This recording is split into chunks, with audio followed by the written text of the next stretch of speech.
So as of now, we have seen how to create MCP server action using Apex REST class and named query API.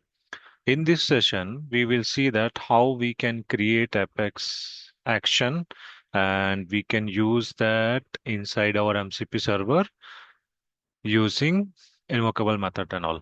Okay. So basically it is called Apex action in that MCP server. So let's see what our class is doing. So as a request, it is taking a case ID and the status, current status. Okay.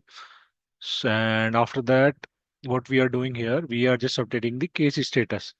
This will be the Apex action name, update case status, and it will update the status of a case record.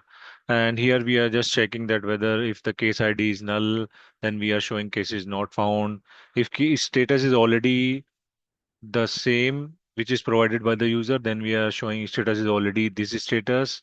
And if status is not from these specified values, then we are showing that it's not a valid status value. Okay. And then we are updating it. So to create action using this invocable method, we do not need to create the open API specification. We can directly deploy this and it will reflect into those Apex action. So let me deploy.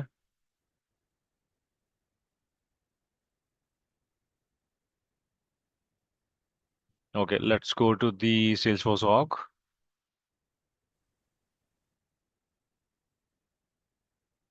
So as you can see in our MCP server, we have this create account which we have created using Apex REST class, and this one is fetch account which we have created using named query API. Okay, and currently it's deactivated. And let me add that. So here all the invocable methods are showing. Okay, see Apex actions. Earlier we have created Apex REST, then we have created name query API. So for Apex action, you don't need to create the open API specification and do not need to deploy that.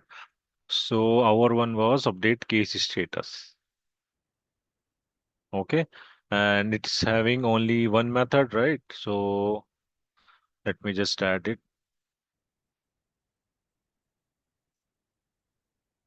So here in tool, we have the three tools. Okay, let me activate it. We create a new case record. So our status is new case, origin is email. Let me create it. Okay, so we will need this ID, right? Case ID, because we need to pass the case ID there. And its status is new.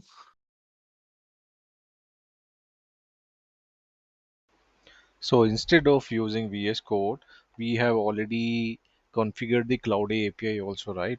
So we will use that. And if you see here, it's already showing us three tools here. Okay.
Okay, great. So status is working and it is updated by Cloudy.